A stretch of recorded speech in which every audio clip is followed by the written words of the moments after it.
Flood control project?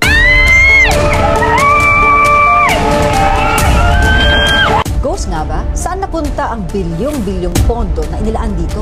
Alam niyo ba na ayon mismo kay Senator Joel Villanueva, 1 billion pesos kada araw ang ginagastos ng gobyerno para sa flood control projects? 1.08 billion pesos budget a day. And then you're gonna say, Mr. Secretary, wala pong feasibility study and huwag kayong magulat kung ghost project yung makukuha natin dito? Ang tanong, bakit hanggang ngayon, baha pa rin ang problema? Nasaan ang 5,500 na flood control projects na pinagmamalaki? Tama nga ang sinabi ni PARD noon sa kanyang SONA. I just heard from a psychic that the first crack when the big one hits here in the center of this.